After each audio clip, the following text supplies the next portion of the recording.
ಎಲ್ಲ ಹೇಗಿದ್ದೀರಾ? ಚೆನ್ನಾಗಿದ್ದೀರಾ ಅಂತ ಅಂದ್ಕೊತೀನಿ. ಸೊ ಇವತ್ತಿನ ನನ್ನ vlog about Wayanad trip. So ಎಲ್ಲ ನೋಡಿ, ಸಬ್ಸ್ಕ್ರೈಬ್ ಮಾಡಿ, ಲೈಕ್ ಮಾಡಿ, ಕಮೆಂಟ್ ಮಾಡಿ. Thank you. ಈ ವಿಡಿಯೋದಲ್ಲಿ ನಾನು ನನ್ನ ಕಂಪ್ಲೀಟ್ ವಯನಾಡ್ ಎಕ್ಸ್ಪೀರಿಯನ್ಸ್ ಬಗ್ಗೆ ಹೇಳ್ತೀನಿ. ಅಂದರೆ ನಾನು ಸ್ಟೇ ಆಗಿರೋ ಪ್ಲೇಸ್ ಮತ್ತು ನಾನು ವಿಸಿಟ್ ಮಾಡಿರೋ ಪ್ಲೇಸಸ್ ಮತ್ತು ಅಲ್ಲಿ ಫುಡ್ ಹೇಗಿತ್ತು, ವೆದರ್ ಹೇಗಿತ್ತು, ನನ್ನ ಕಂಪ್ಲೀಟ್ ವಯನಾಡ್ ಎಕ್ಸ್ಪೀರಿಯನ್ಸ್ ಬಗ್ಗೆ ಹೇಳ್ತೀನಿ. ಸೊ ಇನ್ನು ಹೋಗೋ ಟೈಮಲ್ಲಿ ನೀವು ನೋಡ್ತಾ ಇರ್ಬೋದು, ಅಲ್ಲಿ ಜಿಂಕೆ ಮತ್ತು ಚಿಗರೆ ಅಂತ ಹೇಳ್ತೀವಿ, ಅದೆಲ್ಲ ಕಾಣಕ್ಕೆ ಸಿಕ್ತು. ತುಂಬ ಚೆನ್ನಾಗಿತ್ತು. ಮತ್ತು ರೋಡಂತೂ ಫುಲ್ ಗ್ರೀನರಿ. ಹೋಗುವಾಗ ಬಂಡೀಪುರ ನ್ಯಾಷನಲ್ ಪಾರ್ಕ್ ರೂಟಲ್ಲಿ ಹೋಗಿರೋದು. ಅದೊಂದು ಸೇಯಿಂಗ್ ಇದೆ ಅಲ್ವಾ, ಕೆಲವೊಂದು ಸರಿ ಹೋಗೋ ಪ್ಲೇಸ್ಗಿಂತ ಹೋಗ್ತಾ ಇರೋ ದಾರಿನೇ ಇಷ್ಟ ಆಗುತ್ತೆ ಅಂತ. ಈ ರೂಟಲ್ಲಿ ಹೋಗುವಾಗ ನನಗದು ನಿಜ ಅನ್ನಿಸ್ತು. ಈ ಥರ ವ್ಯೂ ಬಂದರೆ ಸಾಕು, ನೀವು ಆರಾಮ್ಸೆ ಅಂದ್ಕೋಬೋದು ನಾವು ವಯನಾಡ್ ರೀಚ್ ಆಗಿದ್ದೀವಿ ಅಂತ. ಸೊ ಅಲ್ಲಿ full tea estate, coffee estate ಇದೆಲ್ಲ ನಿಮ್ಗೆ ನೋಡೋಕೆ ಸಿಗುತ್ತೆ. ಆ ವ್ಯೂ ಅಂತೂ ಮರೆಯೋಕೆ ಆಗಲ್ಲ, ಅಷ್ಟು ಚೆನ್ನಾಗಿರುತ್ತೆ. ನಾವು ಹೋಗಿರೋ ಸೀಸನ್ನು ಅಷ್ಟೇ ಚೆನ್ನಾಗಿತ್ತು. ನಾವು ಹೋಗಿದ್ದು ಜುಲೈ ಆಗಸ್ಟ್ ಟೈಮಲ್ಲಿ. ಸೊ ನೀವು ಹೋಗೋದಾದ್ರೂ ರೈನಿ ಸೀಸನ್ ಇಲ್ಲ ವಿಂಟರ್ ಸೀಸನಲ್ಲಿ ಹೋಗಿ. One of the best season two visit Wayanad. ನಾನು ಹೋದಾಗ ಫುಲ್ ರೈನ್ ಮತ್ತು ಫಾಗ್ ಎರಡೂ ಎಕ್ಸ್ಪೀರಿಯನ್ಸ್ ಮಾಡೋಕ್ಕೆ ಸಿಕ್ತು. ಹಾಗೆ ನಾನು ಹೇಳೋದೇನಂತ ಅಂದರೆ, ಯಾರೆಲ್ಲ ವರ್ಕ್ ಮಾಡ್ತಾಯಿದ್ದೀರಾ, ಅದು ಎಸ್ಪೆಷಲಿ ಬ್ಯಾಂಗ್ಳೂರಲ್ಲಿ ವರ್ಕ್ ಮಾಡ್ತಾಯಿದ್ದೀರಾ, ಅವರೆಲ್ಲ ಒಂದ್ಸರಿ ವಯನಾಡ್ ವಿಸಿಟ್ ಮಾಡಿ. ಒಳ್ಳೆ ಎಕ್ಸ್ಪೀರಿಯನ್ಸ್, ಅದು ಮೈಂಡ್ ಫುಲ್ ರಿಲ್ಯಾಕ್ಸ್ ಆಗುತ್ತೆ. ಫ್ರೆಂಡ್ಸ್, ಫ್ಯಾಮಿಲಿ ಮತ್ತು ಕಪಲ್ಸ್ ಎಲ್ಲ ಹೋಗೋ ಬೆಸ್ಟ್ ಪ್ಲೇಸ್ ಅಂತಲೇ ಹೇಳ್ತೀನಿ. ಹಾಗೆ ಅಲ್ಲಿ ಮಧ್ಯೆ ಒಂದೊಂದು ವೀಡಿಯೋಸ್ ಮಾಡಿದ್ದೀನಿ, ಅದನ್ನೆಲ್ಲ ಆ್ಯಡ್ ಮಾಡಿದ್ದೀನಿ. ಈ ವಿಡಿಯೋದಲ್ಲಿ ಸ್ವಲ್ಪ ಜಾರುತ್ತೆ ಅಲ್ಲಿ, ಯಾಕಂದರೆ ಮಳೆ ಬಂದಿರೋದ್ರಿಂದ ಪ್ಲೇಸಸ್ ಎಲ್ಲ ಫುಲ್ ಸ್ಲೀಪರಿ ಆಗಿದೆ. ಸೊ ವೀಡಿಯೋಸ್, ಫೋಟೋಸ್ ಎಲ್ಲ ಹಾಕಿದ್ದೀನಿ, ನೋಡ್ತಿರ್ಬೋದು ನೀವು. ಸ್ಟಾರ್ಟಿಂಗ್ ಅಂದ್ಕೊಂಡೆ ಏನೋ ಸ್ವಲ್ಪ ಮಳೆ ಬರ್ತಾ ಇದೆ ಅಂತ, ಆಮೇಲೆ ಫುಲ್ ಮಳೆ ಜೋರಾಗೋಯ್ತು. ಸೊ ಅಲ್ಲೇ ಒಂದು ರೈನ್ ಕೋಟ್ ತೊಗೊಂಡ್ವಿ. ಇದೇನು ಒಂದು ರೈನ್ ಕೋಟ್ಗೆ 100 ರೂಪೀಸ್ ಅಷ್ಟೇ. ಸೊ ನಾವೆಲ್ಲ ಒಂದೊಂದು ರೈನ್ ಕೋಟ್ ತೊಗೊಂಡ್ವಿ. ನಾವು ಎಲ್ಲ ಪ್ಲೇಸಸ್ ನೋಡಿ ಸ್ಟೇಗೆ ಹೋಗೋದ್ರೊಳಗೆ ನೈಟ್ ಆಗಿತ್ತು. ಸೊ ನಾವು ಹೊರಗಡೆನೇ ಊಟ ಮಾಡಿ ನಮ್ಮ ಸ್ಟೇ ಕಡೆ ಹೋದ್ವಿ. ನೀವು ನೋಡ್ತಾ ಇರ್ಬೋದು, ತುಂಬ ಚೆನ್ನಾಗಿತ್ತು. ಅಲ್ಲಿ ಫುಲ್ ಲೈಟಿಂಗ್ ಎಲ್ಲ ಮಾಡಿದರು. ಆ್ಯಂಡ್ 3 ಟೈಪ್ಸ್ ಆಫ್ ಸ್ಟೇ ಇತ್ತು. ನಾವು ಅದರಲ್ಲಿ 3 ಸ್ಟೇ ತೊಗೊಂಡಿದ್ವಿ. ಬಟ್ ಇಟ್ ಈಸ್ ಅಫೋರ್ಡೆಬಲ್, ಯಾಕಂದರೆ this is not like per person, ಇದು ಪರ್ ಸ್ಟೇಗೆ 3000 ಇತ್ತು. ಸೊ ನಾವು 2 ನೈಟ್ ಸ್ಟೇ ಆಗಿದ್ದಕ್ಕೆ ವರ್ತ್ ಇತ್ತು. ನೀವು ಬ್ಯಾಕ್ಗ್ರೌಂಡಲ್ಲಿ ಸೌಂಡ್ ಕೇಳ್ಬೋದು, ಅದು ಆ್ಯಕ್ಚುಲಿ ಒರಿಜಿನಲ್ ಸೌಂಡ್. ಅಲ್ಲಿ ಇದೇ ಥರ ಸೌಂಡ್ ಆಗ್ತಾ ಇರುತ್ತೆ ನೈಟ್ ಫುಲ್. ಮತ್ತು ನೀವು ಬೇಕಿದ್ರೆ ಅಲ್ಲಿ ಫೈರ್ ಕ್ಯಾಂಪ್ ಹೇಳಿದರೆ ಫೈರ್ ಕ್ಯಾಂಪ್ ಕೂಡ ಹಾಕ್ತಾರೆ. ಫ್ರೆಂಡ್ಸ್, ಫ್ಯಾಮಿಲಿ ಜೊತೆ ಬಂದರೆ ಹರಟೆ ಹೊಡಿತಾ, ಮಾತಾಡ್ತಾ ಎಂಜಾಯ್ ಮಾಡ್ಬೋದು. ಅಲ್ಲಿ ಡ್ರಿಂಕ್ಸ್ ಕೂಡ ಎಲ್ಲೋ ಇದೆ. ಸೊ ನೀವೇ ತೊಗೊಂಡು ಹೋಗಬೇಕು. ನಾವು ಆ್ಯಕ್ಚುಲಿ ಫೈರ್ ಕ್ಯಾಂಪ್ ಬೇಡ ಅಂತ ಅಂದ್ವಿ, ಯಾಕಂದರೆ ಆ ಟೈಮಲ್ಲಿ ಫುಲ್ ಮಳೆ ಬರ್ತಾಯಿತ್ತು. ಫೈರ್ ಕ್ಯಾಂಪ್ ಹಾಕಿದ್ರೂ ನಿಲ್ತಾ ಇರಲಿಲ್ಲ. ಸೊ ನಾವು ಅದನ್ನ ಕ್ಯಾನ್ಸಲ್ ಮಾಡಿದ್ವಿ.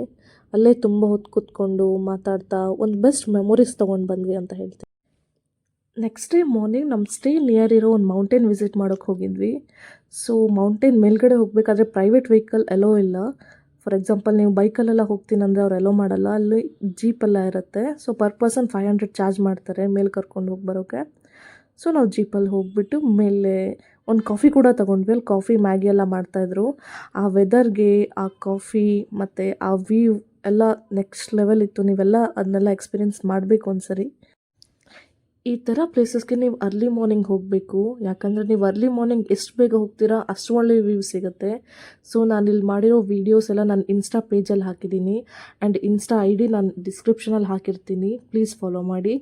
ಹಾಗೆ ಈ ಪ್ಲೇಸ್ ಡೀಟೇಲ್ಸ್ ಕೂಡ ನಾನು ಡಿಸ್ಕ್ರಿಪ್ಷನಲ್ಲಿ ಹಾಕಿರ್ತೀನಿ. ನಾವು ಹೋಗಿರೋ ನೆಕ್ಸ್ಟ್ ಪ್ಲೇಸ್ 900 ಕಂಡಿ ಅಂತ. ಇದು ಒಂದು ಫೇಮಸ್ ಪ್ಲೇಸ್ ಇನ್ ವಯನಾಡ್ ಅಂತ ಹೇಳ್ಬೋದು. ತುಂಬ ಕ್ರೌಡೆಡ್ ಆಗಿರುತ್ತೆ. ಸೊ ಈ ಪ್ಲೇಸ್ಗೆ ಹೋಗಬೇಕಂತ ಅಂದರೂ ಅಲ್ಲಿ ಜೀಪಲ್ಲೇ ಹೋಗಬೇಕು, ಯಾಕಂದರೆ ಫುಲ್ ಆಫ್ ರೋಡಿಂಗ್ ಇರುತ್ತೆ. ಪ್ರೈವೇಟ್ ವೆಹಿಕಲಲ್ಲೂ ಕೂಡ ಅಲೋ ಮಾಡಲ್ಲ. ಈ ಜೀಪ್ಗೆ ಪರ್ ಪರ್ಸನ್ ನಾವು 600 ಏನೋ ಪೇ ಮಾಡಿದ್ವಿ. ಆ್ಯಂಡ್ ನೀವು ರೋಡ್ ನೋಡ್ತಾ ಇರ್ಬೋದು ಹೇಗಿದೆ ಅಂತ. ನನಗಂತೂ ಹೋಗಿ ಬರೋದ್ರೊಳಗೆ ಫುಲ್ ಸಾಕಾಗೋಯಿತು. ಬಟ್ ಬಾಯ್ಸ್ ಫುಲ್ ಎಂಜಾಯ್ ಮಾಡ್ತಾರೆ ಅಂತ ಅಂದ್ಕೊತೀನಿ.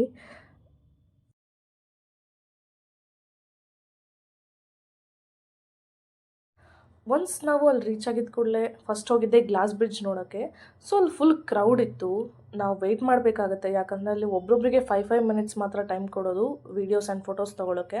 ಸೊ ಅದೆಲ್ಲದು ಆಗೋವರೆಗೂ ನಾವಲ್ಲಿ ಕಾಯ್ತಾ ಇರಬೇಕಾಗತ್ತೆ. ಆ ಗ್ಯಾಪಲ್ಲಿ ನಾನು ವೀಡಿಯೋಸ್ ಎಲ್ಲ ಮಾಡಿದ್ದೀನಿ.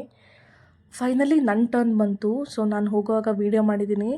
ಕೆಳಗಡೆ ನೋಡ್ತಾ ಇರ್ಬೋದು ಫುಲ್ ಗ್ಲಾಸ್ ಬ್ರಿಡ್ಜ್. ಹಾಗೆ ಫ್ರಂಟ್ ವ್ಯೂ ಅಂತೂ ನೆಕ್ಸ್ಟ್ ಲೆವೆಲ್ ಇತ್ತು ಅಂತಲೇ ಹೇಳ್ತೀನಿ. ಯಾಕಂದರೆ ಫುಲ್ ಮೌಂಟೈನ್ಸ್ ಆ್ಯಂಡ್ ಅದು ಮೋಡ, ಅದು ವ್ಯೂ ಅಂದರೆ ಹೇಳೋಕೆ ಆಗಲ್ಲ. ಲೈಫಲ್ಲಿ ನಾನು ಈ ಥರ ಎಕ್ಸ್ಪೀರಿಯೆನ್ಸ್ ಯಾವತ್ತೂ ಮಾಡಿಲ್ಲ. ಈ ಥರ ವೀವ್ ನೋಡಿಲ್ಲ, ಅಷ್ಟು ಚೆನ್ನಾಗಿತ್ತು. ಈ ಪ್ಲೇಸ್ದು ನೇಮ್ ಕೂಡ ನಾನು ಡಿಸ್ಕ್ರಿಪ್ಷನಲ್ಲಿ ಹಾಕಿರ್ತೀನಿ, ನೋಡಿ ಚೆಕ್ಔಟ್ ಮಾಡಿ. ಮತ್ತು ನಾನು ಅಲ್ಲಿ ಕೆಲವೊಂದು ಫೋಟೋಸ್ ಎಲ್ಲ ತೊಗೊಂಡಿದ್ದೀನಿ, ಅದನ್ನು ಕೂಡ ಹಾಕಿದ್ದೀನಿ ಇಲ್ಲಿ.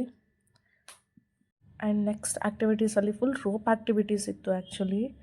ಇದು ನಾನೊಂದು ವೀಡಿಯೋ ಹಾಕಿದ್ದೀನಿ ನೋಡಿ, ನನಗಿದು ನೋಡಿನೇ ಭಯ ಆಯಿತು. ನಾನಂತೂ ಟ್ರೈ ಮಾಡಲೇ ಇಲ್ಲ, ಬಟ್ ನನ್ನ ಫ್ರೆಂಡ್ಸ್ ಎಲ್ಲ ಟ್ರೈ ಮಾಡಿದರು. ಅವರೆಲ್ಲ ಹೇಳಿದರು ತುಂಬ ಚೆನ್ನಾಗಿದೆ ಎಕ್ಸ್ಪೀರಿಯನ್ಸ್. ನೆಕ್ಸ್ಟ್ ಇದ್ದಿದ್ದು ಇನ್ನೊಂದು ರೋಪ್ ಆ್ಯಕ್ಟಿವಿಟಿ. ಇದನ್ನು ನಾನು ಟ್ರೈ ಮಾಡಿದೆ ಆ್ಯಕ್ಚುಲಿ.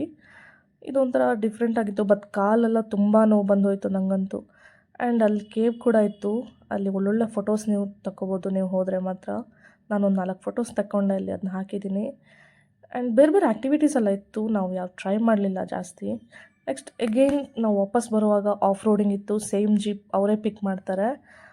ಇದಂತೂ ನಾನು ಹೇಳೋಕೆ ಆಗಲ್ಲ, ನನ್ನ ಮೈಯಲ್ಲಿ ಎಷ್ಟೆಲ್ಲ ಮೂಳೆ ಇದೆ ಎಲ್ಲ ಎಣ್ಸ್ಕೊಂಡ್ಬಿಟ್ಟಿದ್ದೀನಿ. ಯಾಕಂದರೆ ಅಷ್ಟು ಟಯರ್ಡ್ ಆಗಿಬಿಡ್ತು ನನಗಿದು ಆಫ್ ರೋಡಿಂಗ್ ಆದಮೇಲೆ. ನೀವು ನೋಡ್ತಾ ಇರ್ಬೋದು ಆ ರೋಡೆಲ್ಲ ಹೇಗಿದೆ ಅಂತ. ಮಳೆ ಬಂದಿರೋ ರೀಸನ್ಗೆ ರೋಡ್ ಫುಲ್ ಕೆಸರಾಗಿತ್ತು. ಆ್ಯಂಡ್ ಅದಕ್ಕೆ ರೋಡ್ ಆಲ್ಮೋಸ್ಟ್ ಹಾಳಾಗಿತ್ತು. ಮೊದಲೇ ಅದು ಆಫ್ ರೋಡಿಂಗ್, ಇನ್ನೊಂದು ಸ್ವಲ್ಪನೂ ಹಾಳಾಗಿತ್ತು ಆ್ಯಕ್ಚುಲಿ. ಆ್ಯಂಡ್ ನಾವು ರೈನ್ಕೋಟ್ ಏನು ತೊಗೊಂಡು ಹೋಗಿರಲಿಲ್ಲ, ಬಟ್ ಆ ಡ್ರೈವರ್ ತುಂಬ ಫ್ರೆಂಡ್ಲಿ ಇದ್ದರು. ಅವರೇ ನಮಗೆ ಲೈಕ್ ಅಂಬ್ರೆಲ್ಲಾ, ರೈನ್ಕೋಟ್ ಎಲ್ಲ ಕೊಟ್ಟು ಕಳಿಸಿದ್ರು. ಕೇರಳ ಪೀಪಲ್ ಅಂದರೆ ತುಂಬ ಚೆನ್ನಾಗಿ ರೆಸ್ಪಾನ್ಸ್ ಮಾಡ್ತಾರೆ. ನನಗೆ ತುಂಬ ಇಷ್ಟ ಆದರು ಮಾತ್ರ ಕೇರಳ ಪೀಪಲ್ಸ್.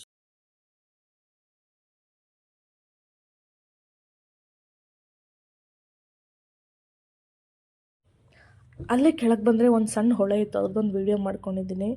ಮತ್ತು ಅಲ್ಲೇ ನಿಯರ್ ಇರೋ ಒಂದು ರೆಸ್ಟೋರೆಂಟ್ಗೆ ಹೋಗಿದ್ವಿ.